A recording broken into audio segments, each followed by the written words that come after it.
Hi, and welcome back to ENTP Life, a place where I'm discussing how to flip real estate. Now, I got a question on Instagram the other day when I was on Caesar and DJ Envy's Instagram page regarding how do you go about raising money for your first deal. And what I want to go over with you is 3 ways that I think you could raise money for your first deal and how to finance that first deal. The very first way is going to be traditional financing using either an FHA or VA loan. Now, FHA and VA both have programs for first-time home buyers that are very, very good. You could even use a conventional loan because for FHA, VA, and conventional loans, you're going to either be putting up 3 to 5% of the purchase price for your first deal. Now, the way that it works is that you're going to have to be able to demonstrate your ability to pay the mortgage once you've purchased a home. You're also going to have to disclose that you're going to live in that home as your primary residence. Now, a lot of people say, well, why would I use an FHA loan for my first investment property? The reason being is you could buy a multifamily home from 1 to 4 units with that same program. So you could live in one of the units and rent out the additional units for income. Now, overall, you own that real estate, your tenants are most likely paying your mortgage and then some, and you're ultimately going to be paying off your mortgage in the long term, building a nice large piggy bank of value or of wealth. Now, the FHA program has looser credit requirements. I believe as long as you have above a 600, you should be able to qualify. Those who are under 600, you're going to need to work on your credit to at least get it to that 600 point.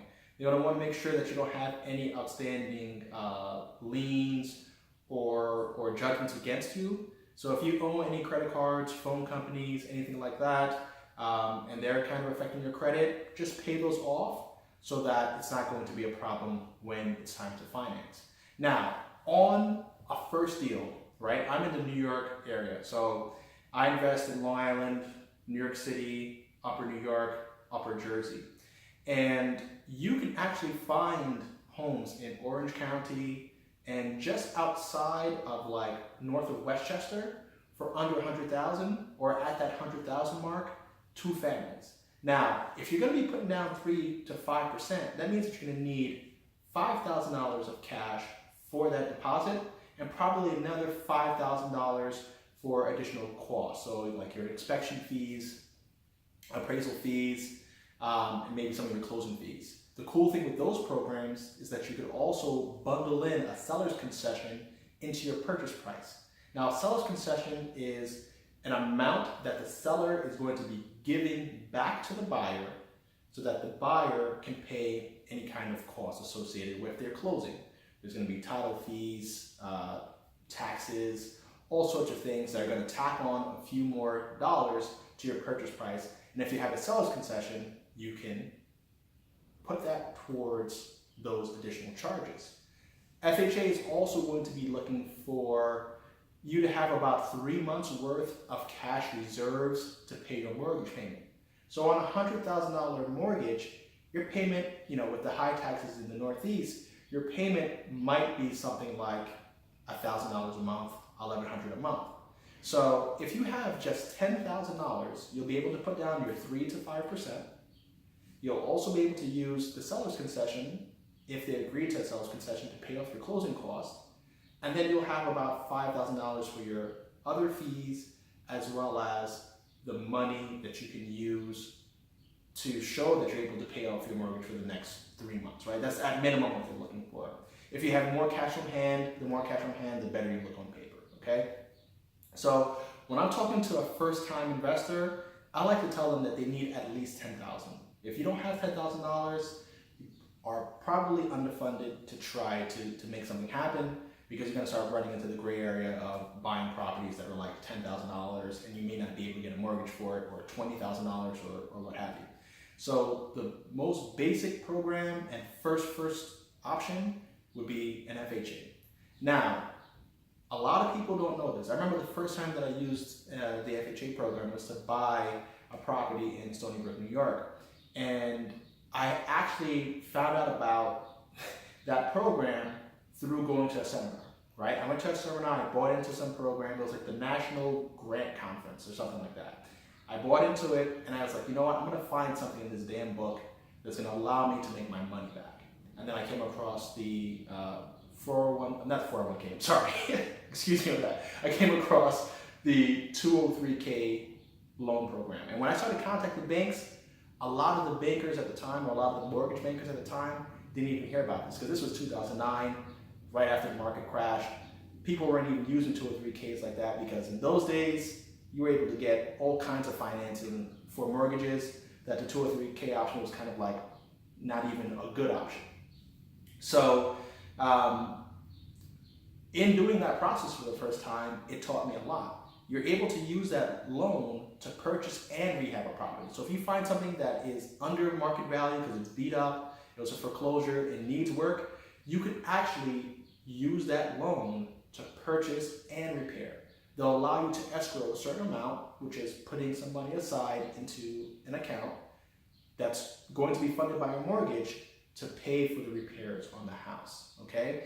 And the way that they do it is a lot like, or a precursor to how all the hard money lenders lend money, okay?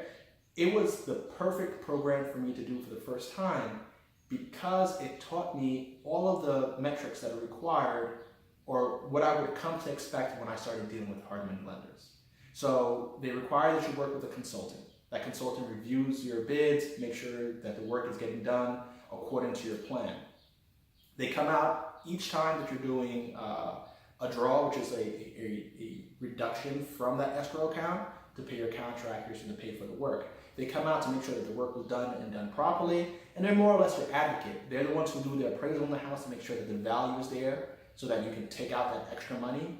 And they walk you through it, and it's really a good learning experience. First-time flippers, I highly recommend that if you're gonna do it on your own, go the FHA 203k route, because you get that consultant, it's built into the program. You gotta pay for it, but it's built into the program, and they'll be able to hold your hand through that just so you can get to the finish line without any trouble. And it also sets you up to start dealing with hard money lenders because they follow the same exact format, and you already know what to expect. Okay, so that's the first option, just working off of your savings and the government programs that exist. Okay, now before I move on to the second one, I've also heard of the NACA program. I don't know if that's a federal program or statewide, but from what I heard about NACA is that you go to some sort of classes, and don't quote me on this, but you might want to research this on your own. You go to some sort of classes, and once you go through the program, they give you like a grant towards your down payment. So you may not even need the full $10,000, okay? They teach you about budgeting, they teach you about home economics, they teach you about mortgages. They really try to prepare you so that you don't burn out when you get your first deal. So just Google NACA, see if there's something similar in your area, in your city, that will allow you to do that. Go to those classes, learn something, okay? The second way that you can get capital to fund your first deal is to raise money.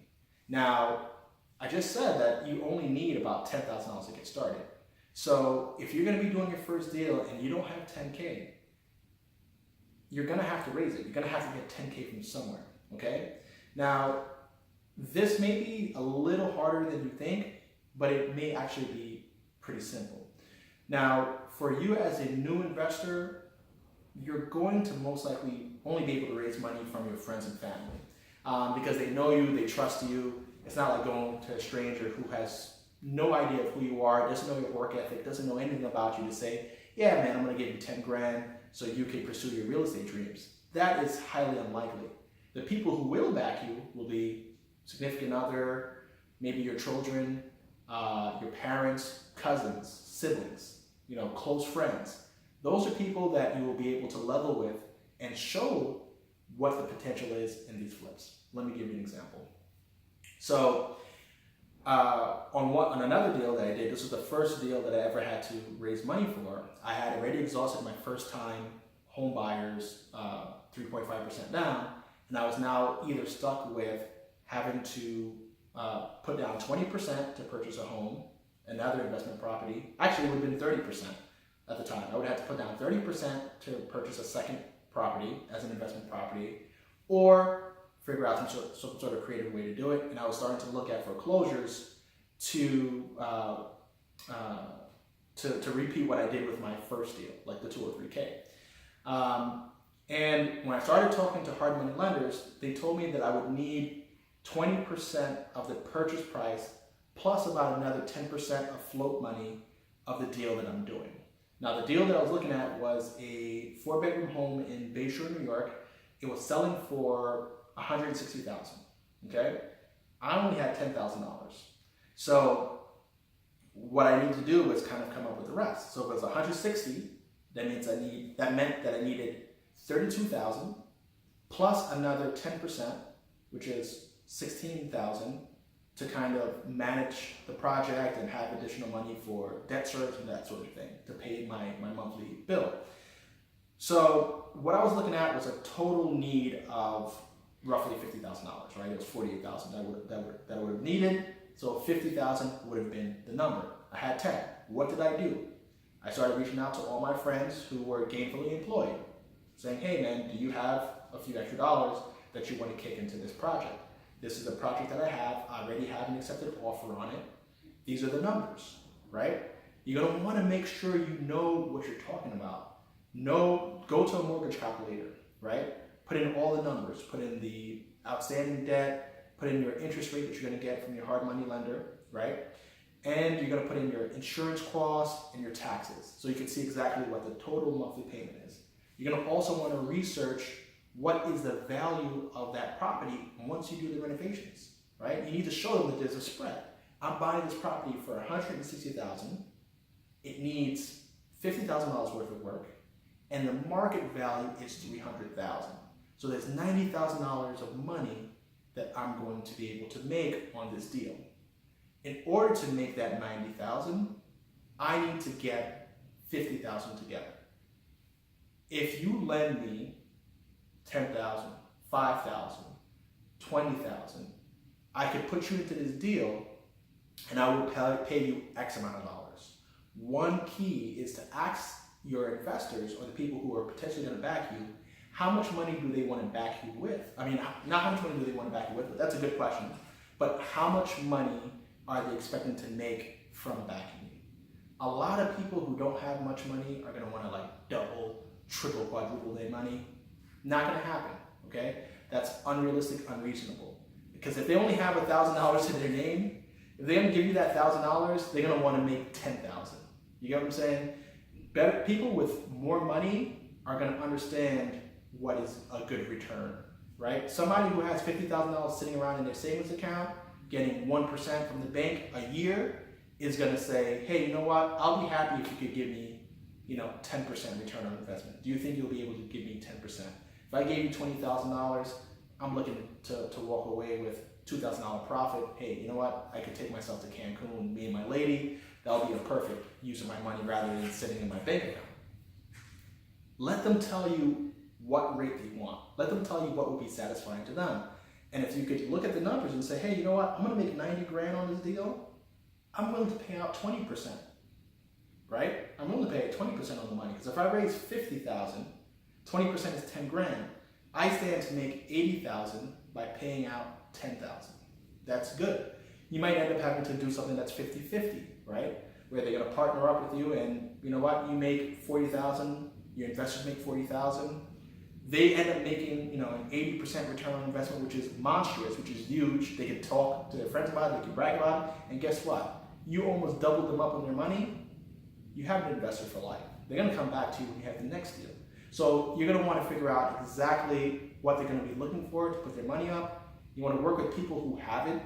Someone who could only give you $1,000 is going to be the most annoying person in the world because they're scared to even lose their $1,000 because that's all they got. So you probably don't want to take anything less than $5,000 or $10,000 from anybody, because if they can't part with $5,000 to $10,000, then they're really not the best investor for this sort of deal.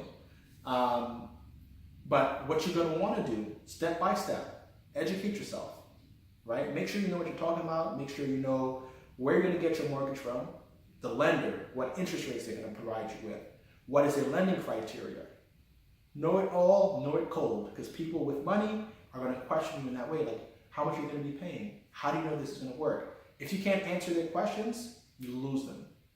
Now, the third thing that you could do to raise money for investing in real estate is the good old-fashioned work hard for it. Now, anybody can drive Uber as long as you have a driver's license and a Uber eligible car. Drive Uber, man. Hop into an Uber, drive the neighborhoods that you're interested in investing in. You'll be able to talk to the people who live there, get to see properties that are just sitting around vacant, see what properties are for sale, see where the property lines change, like when you cross a certain street, does it start to get sketchy, does it start to improve? Talk to the passengers, find out what's going on, where's the change happening, where do people want to live, where are the school district lines, where do you not want to live, okay? You're going to be able to use those people for more information while earning the money that you need to invest in real estate. Remember, I said you need $10,000 minimum to get started. If you're going to need to raise $10,000, if you're driving an Uber, that's doing, $100 a day. You could bang that out in 3 to 4 hours from what I hear. So if you're looking to make that extra money and you are afraid to ask your friends or family, or you just don't have anybody that's willing to lend, and you don't have that money, find a side hustle, find something that you can do to whip up that $10,000 and just stick with it, be committed to it. Once you have that 10 grand, you can move and shake a bit. Now, if you found any of these steps to be helpful or meaningful to you, please let me know in the comment section below. Don't forget to like as well. Your likes actually, trigger the algorithm in YouTube to show people that, hey, this is good content that people are finding to be useful, okay? If you're not already a subscriber, hit that subscription button. That way you get alerted to my new videos as they come out so you can learn how to invest in real estate. Another thing that I want you guys to do, share this video. The more people that you're sharing how to invest in real estate with, the better it is. You have other people who might start to ask you, hey, are you interested? They might actually say, I got $5 grand to work with. If you're trying to do something, let me know. Right there, you can even be halfway towards your goal. So try to be active, try to talk to people, interact with the people in the comment section below. You'll be surprised. Somebody may be in the same area as you, looking to invest, they're halfway to their goal, boom, you guys partner up with each other, you make it happen.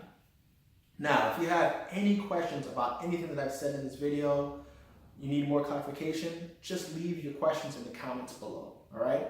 I'll read through it, I'll give you the best possible answer. If it's even a good enough topic point for me to make a whole video about it, I might turn around and bang out a video just so you could get more details in any of the areas that I discussed, okay? Any question is welcomed. No question is a stupid question. The only stupid question is the one that's left unasked. Now, thank you for joining me at ENTP Life. I hope you've enjoyed this video on how to find money to do your first deal. Hope you enjoyed it. Take care.